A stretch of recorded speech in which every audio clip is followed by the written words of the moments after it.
2002 5 cent.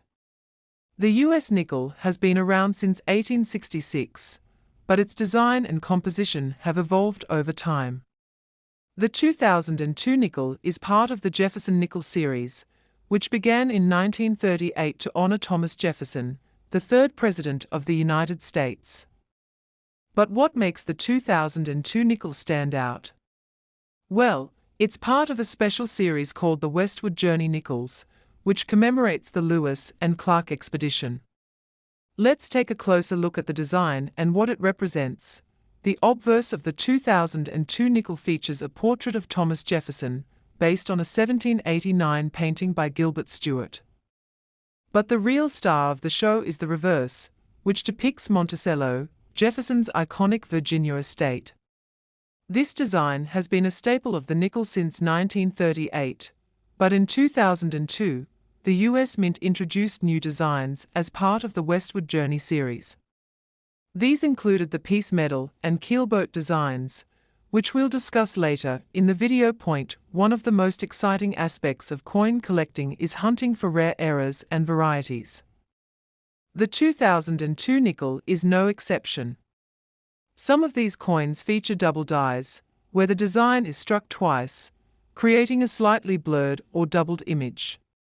Others have off-center strikes, making them highly sought after by collectors.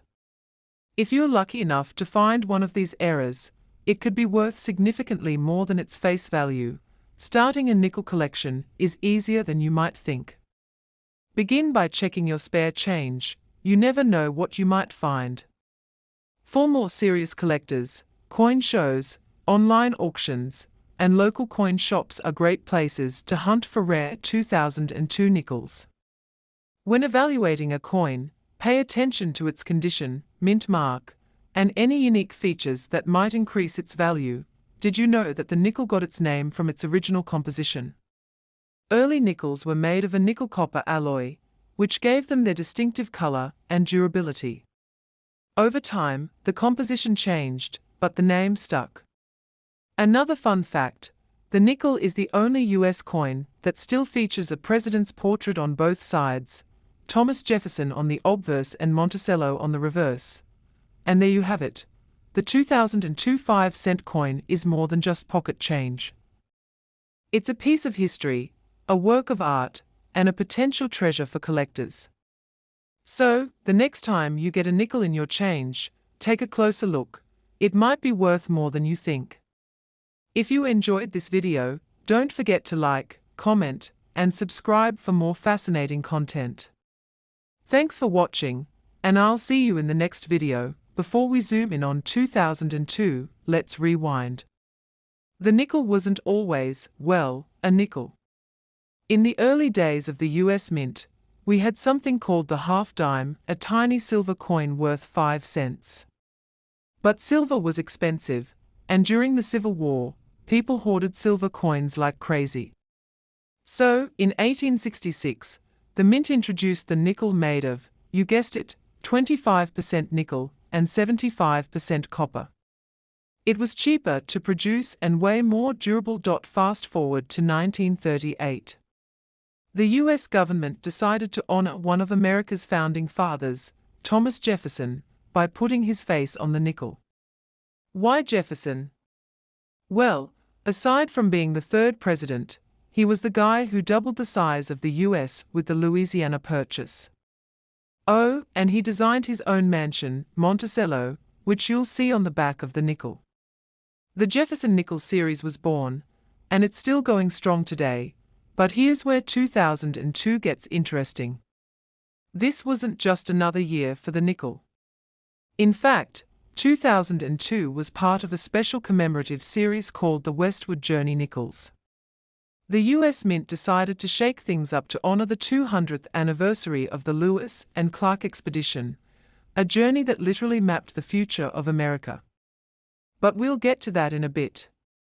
First, let's break down the 2002 nickel itself. All right, let's play detective. What do you see when you look at a 2002 nickel? On the front, or obverse, there's Thomas Jefferson in profile, facing left. This portrait is based on a 1789 painting by Gilbert Stuart, the same artist who painted George Washington's famous portrait. But here's a fun twist: Jefferson hated sitting for portraits. He once called it a torture. So, it's kinda ironic that his face ended up on a coin millions of people handle daily. Now, look closer.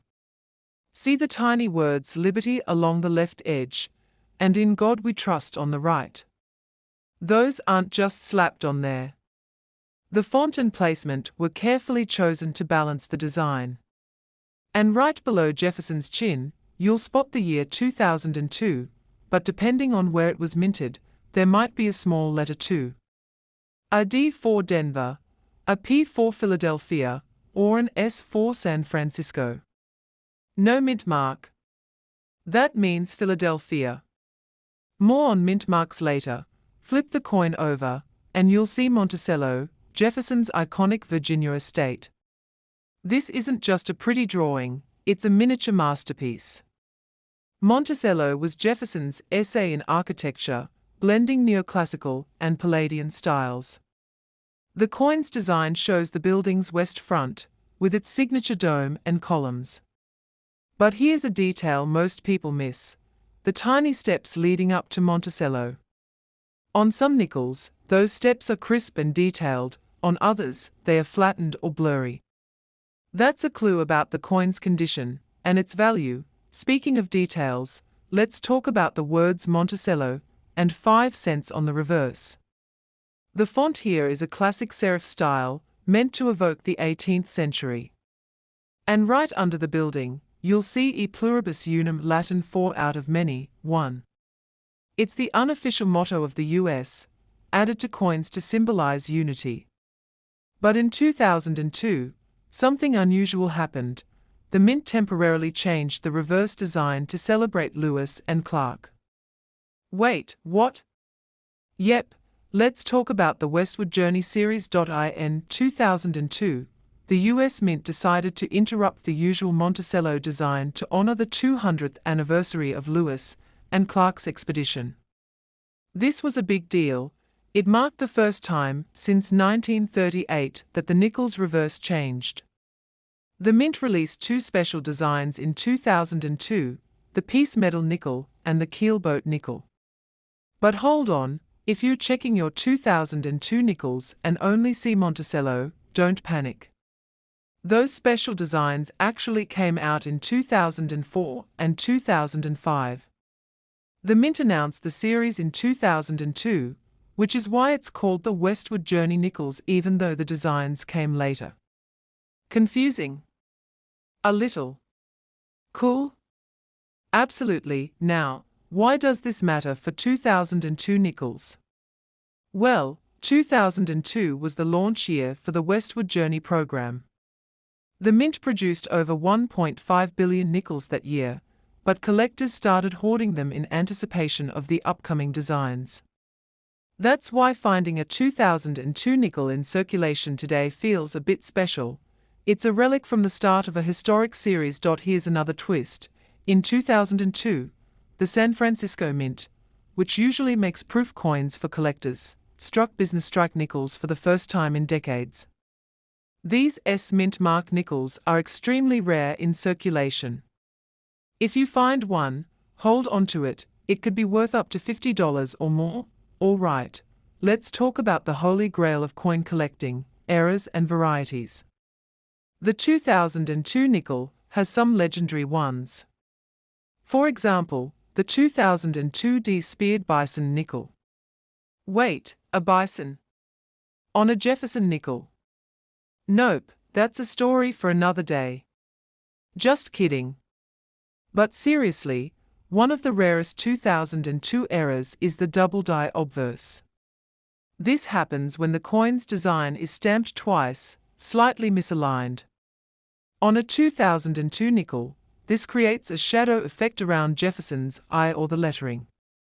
These coins can sell for $500 to $1,000. Another error to look for: off-center strikes. Imagine the coin blank isn't lined up properly in the press. The result: A design that's partially missing or shifted. Even a 5% off-center strike can turn a 5-cent coin into a $20 to $50 collectible. And then there's the cud error, a blob of metal on the coin's edge caused by a broken die. These are like fingerprints. No two are exactly alike. Now, I know what you're thinking. How do I find these errors? Start by checking your change. Use a magnifying glass to inspect every 2002 nickel you find. Look for doubling, missing details, or weird bumps. Focus on the date, mint mark, and Monticello's steps. And don't forget to check the edge. The reading should be even and uniform. Uneven reading.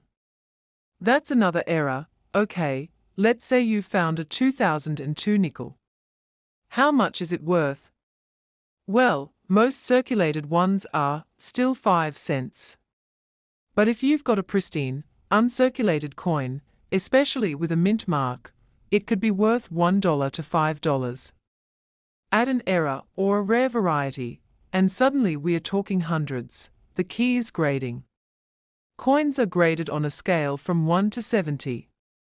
A good G4 coin is worn smooth. A mint state MS-70 is flawless. For 2002 nickels, anything above MS-65 is considered top tier. Professional grading services like PCGS or NGC will slab your coin in a protective case and give it a grade. But if you're DIY grading, focus on luster, scratches, and contact marks. See this coin. It's got a brilliant, mirror-like finish. That's called mint luster, and it's a sign the coin hasn't been touched much. The other one, dull and scratched, probably been bouncing around in a laundromat for 20 years. Guess which one's worth more, and remember, handling matters. Oils from your fingers can damage a coin's surface over time. Always hold coins by the edges and store them in archival quality sleeves. Your future self and your wallet will thank you. Let's take a step back. Why should we care about a 20-year-old nickel? Well, coins are tiny time capsules. The 2002 nickel captures a snapshot of America at the turn of the millennium, pre-smartphone, pre-social media, when Friends was still on TV and everyone was freaking out about Y2K.